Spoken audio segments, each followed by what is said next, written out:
Hello there, we're back together, and you're going to love this. Now, I'm betting that you really liked paradigms. I remember when I first discovered that, I thought I was the only one that knew it. It's such a neat idea. Now we understand why we're not doing what we already know how to do. Now let me ask you something really important.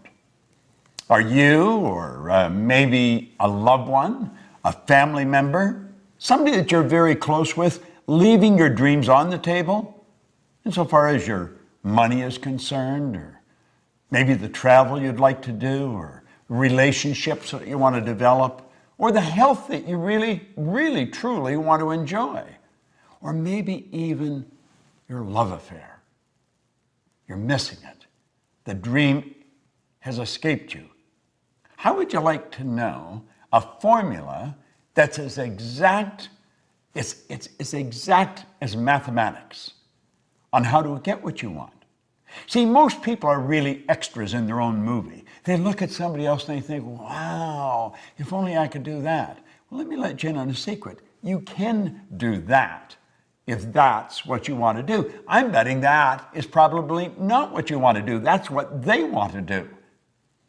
And you know something? If they're doing what they want, you can do what you want, and I can do what I want. See, we're all working with the same mental faculties. We're all working with the same power, and we're all working with the same laws. So it's a matter of understanding how to set and how to achieve goals. Have you ever been really ready to do something and you were scared stiff, and so you backed away and left it back on the table? I know I've been like that. I know a lot of people are like that. Well, if you've done that in the past, or a loved one, you can share this with them.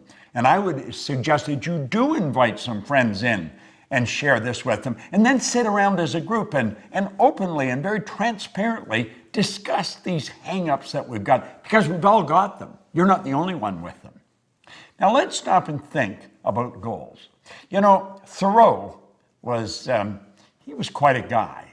He said, if a person will advance confidently in the direction of their dream and just endeavor, in other words, you only have to give it your best shot, endeavor to live the life that you've imagined. Do you know what's going to happen? He said you'll meet with success unexpected in common hours. You'll be on your way downtown to do some shopping, and you'll think, I did it. I actually did it. I reached the goal. Do you know the beautiful part about working with goal setting and goal achieving with the right rules by law? That's exactly what happens. You reach the goal and you're motoring at such a speed and having so much fun, you get past it before you realize you've already done it. You're probably off to the next one. Do you know what it is? It's a habitual way to live a creative life that's fulfilling, that really leaves you inside like you've got something. Now, I refer to the system that we use in the Proctor Institute. I refer to it as the ABC of goals. Now, you'd say, well, this looks pretty elementary. Well, I'm going to let you in on a secret. It is very elementary. It's just that most people never really learn it. Now, I'm going to talk about the A level of goals as doing things you already know how to do. I had a young guy come up to me one time in a seminar, and he asked me if I'd talk to him about his goal. And I said, sure, what's your goal? He said, I want to get a new car. I said, okay, what kind of a car do you want? He said, I want a new Pontiac. I said, I see. I said, what are you driving now? He said, a Pontiac. Well, you know, some little guard stuff would jump up in my mind. And I said, how old is your car? And he says, it's 4 years old. Well, I said, it's probably time you got another car anyway. You know, I said, how long have you had it? And he said, 4 years. So I said, now let me get this straight. You have known for 4 years how to get a new car. Yeah. Well, I said, then that wouldn't constitute a goal. Now, that doesn't mean you don't get a new car and you don't get a new Pontiac. You can get a Cadillac if you want. You can get a Maserati if that's what you really want. And you should get a car. But you've known for 4 years how to get a car. You see, the beautiful part about goals and understanding it is goals are not to get. Goals is not, you don't set goals for acquisition. You set goals to grow. You set goals to reach inside and stretch and go where you've never been. You set goals to take you to a place you've never gone before. And you grow as a human being, and you know something, you never go back. So A-type goals, forget it. Now let me let you in on a little secret. I'll caution you. Probably all the people you mix with deal with A-type goals. Now why do I say that? Because we're attracted to people that are on the same frequency as us, that are in harmony with us. We talk about the same things, we like about the same things. So when you go for that new goal that's beyond the A-type goal, they're not going to support you. It's not that they don't love you, it's not that they don't want you to win, they don't want you to leave. That's right. They don't want you to leave, and you're going to leave, you're going to raise your consciousness, and you're just automatically going to attract a whole new world into your life. So where do we go if we don't do A-type goals? Well, you go to a B-type goal. Now, many of the people that really think they're shooters, they're really making it happen, they're going after B-type goals, and this really doesn't cut it. It really doesn't cut it. You know how I said in paradigms you got all this knowledge, but you're not using it? Well, that's true in the B-type goals too. See, the person that's after the B-type goal, they pay attention to what's going on in their life. They know how much money they've got in the bank, they know how much is coming in, and they're pretty accurate when they survey their world. I'm talking about their material world and their social world of, him and her and it and them, the people that they could go to for support. And they've got to have a plan. The plan has to be right on the money. Now, they think if this happened, and if that happened, and if she did this, and he did that, and if that money come in like I want it to come in, if all these things happened, then I could do that. And so reluctantly, we say, that's the goal. And you'd say, well, is that really the right goal? No. Why not? Well, because you see, you already see how it's going to happen. So in that respect, it's much like an A-type goal. You got to stretch a little bit, but you know if everything falls in place. Now I'm going to tell you something else. There's no inspiration in a B-type goal, and you're going to have to be inspired. But you don't get inspired going after a B-type goal, and your old buddies, the A-type people that you're always with, they're not going to support you because they don't want you to leave. So we got no support, and we've got no inspiration. Now what's the next? The next is a C-type goal. See, the C-type goal, that's what I really want. When you sit and you daydream, you may have a couple of drinks in your mind, and you're off on a trip somewhere. If only we could do that, if only we could do. And you're fantasizing. But you see, there's a problem with fantasizing. You have been told you don't fantasize. That's not being realistic. It's totally illogical to think that you could do that. Well, that's pretty interesting, It really is pretty interesting. Because if you go back and you study in history and you take a look at the people that have really made their mark, they've been ordinary Johns and Marys who have done something that changed the entire world. Now, you'll often hear people say, well, one person can't change the world. I'm going to tell you something. One person changed my world. And I'll lay you odds, you get locked into this and you share it, and they're going to say you've changed their world. See, we've got to be able to get beyond that barrier of logic. We've got to break through that paradigm. That line that separates us from what we want? It's a paradigm. That's all it is. Do you think the Wright brothers were being logical? Do you think they were being realistic? They weren't scientists. They weren't aeronautical engineers. They were bicycle mechanics in Dayton, Ohio. But they were going to fly. Now, even their daddy was a bishop in a church. He told them they were going to burn in hell for even suggesting that they could fly. But and I know, they introduced us to the kingdom of flight. And it wasn't that many years until we were on the moon.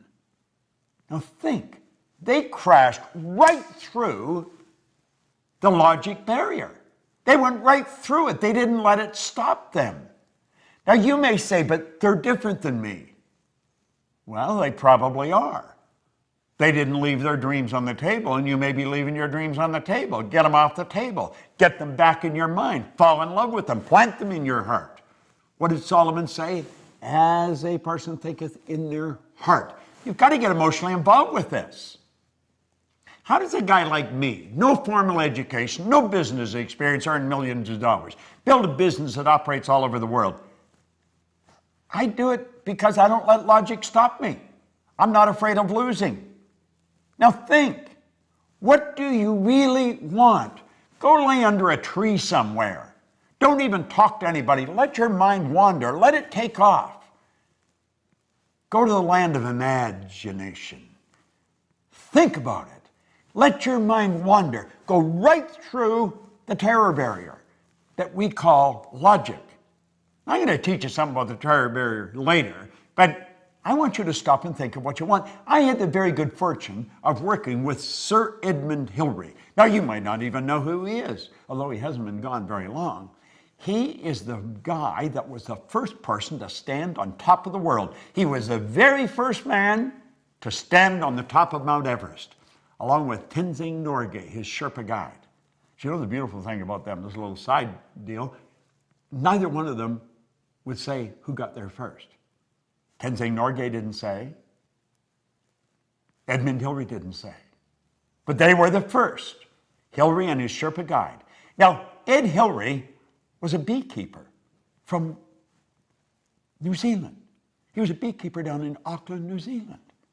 Where did he get the idea that he could do something that has never been done before? People died. There's people encased in ice up there. They're never coming down. They've tried to do this. They've been trying to do this for centuries. Just like the Wright brothers, there's people trying to fly for centuries. But you know the strange thing about it? Ed Hillary went up there in 1951, he failed. He went back in 52, he failed. Now there's people around him saying, you've got to be out of your mind going back there. You're going to kill yourself. But in 1953, he stood on top of the world. Now, I had the pleasure of working with him on a couple of occasions, and the only difference in Ed Hillary and myself that I could see was in his size. He was a big man. You say, but I'm not like Hillary and I'm not like the Wright brothers. You're exactly like them. You're exactly like them. There's a spiritual power within you that's perfect. Your spiritual DNA is perfect, and it's forever seeking expression with and through you. That's why you want things. Don't throw your wants. Don't leave your wants on the table. For goodness sake, take a run at it. Go sit down at that table. Get a pad and a pen out and start thinking, what do I really want? I want to be financially independent. That's something all thinking people want. I'm going to tell you something. When you have no money problems, you'll be amazed how much free time you have. You see, in this program, we talk about wants. We're not talking about what we think we can do, and we're not talking about what we've done in the past. We're talking about where we're going, what we're going to do. What do you want? I guarantee you, if you can describe it, if you can see it in your head, you can hold it in your hand. That's exactly the way it works. Napoleon Hill, my mentor, he said, anything the mind can conceive and believe, it can achieve. Now, you may not believe you can. I guarantee you, you stick with us and you keep studying what I'm sharing with you, and you'll change your beliefs. See, I found out that was one of the keys in my success. I changed my belief. See, our belief system is based upon our evaluation of something. And frequently, if we reevaluate a situation, our belief about that situation will change. There's a three-step process for goals, goal setting and achieving. It's fantasy, theory, fact. You've got to build the fantasy. And it's okay to say, but it's just a fantasy. That's where everything starts. That's where your clothes started. You probably have synthetic fibers on. We didn't always know how to do that. The building you're in, the air conditioning, the heating system, your cell phone, your computer. The fact that I can shoot this here and you can sit there and watch it. We weren't always able to do this. Somebody fantasized. And then they turned their fantasy into a theory. See, they went from using their imagination and they began to use their reasoning factor, and they started to add thoughts to it. And they started to bring it together. And they started to give it some serious thought. It's like Hillary said, I bet I can get to the top of that mountain. Everybody's saying they're crazy. But they didn't know what he could see. He could see what they couldn't see. The Wright brothers. One was saying to the other, I see it, brother, I see it, I see us up there. And when they got up, they were only up for 14 seconds. And somebody said, yeah, but their first flight was only 14 seconds. And they said, we not only got up there, but we stayed up there for 14 seconds. See the difference in perception, in attitude? Don't listen to anybody else.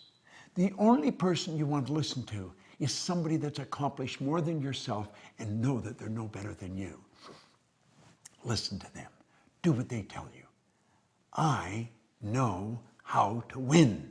If you can build the fantasy and you can turn it into theory, I guarantee you it'll turn into a fact. You hold the idea in your mind and it must manifest in form. That is an absolute law.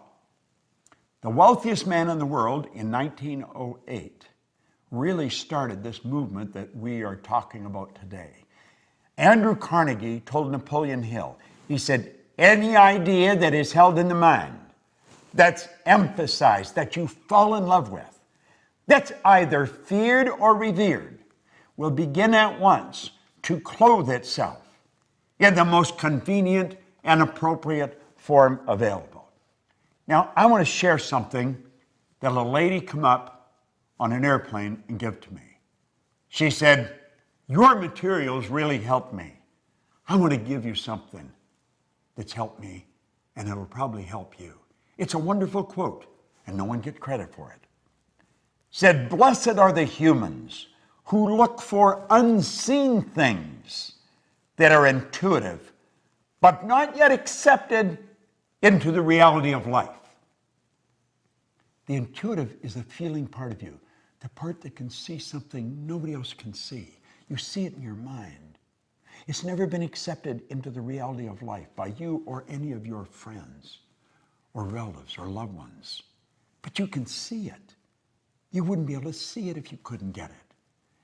Blessed are the humans who look for unseen things that are intuitive but not yet accepted into the reality of life. Now listen to what he says.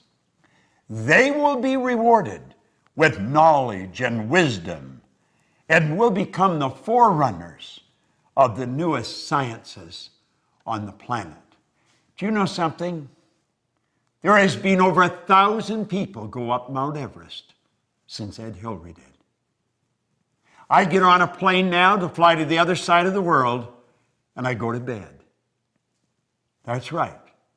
I go to bed. They've even got a bed, and they give me a duvet to cover myself. And they ask me if I'd like breakfast when I wake up. God bless the Wright brothers. God bless Ed Hillary. They're no different than you or me. Don't let the fact that you don't know how to do it set the goal. In fact, if you know how to do it, it's probably no good. It's got to scare and excite you at the same time. Now, I want you to go and sit down at that table. And you pick up those dreams that you've left sitting there for a while. And you say, no more.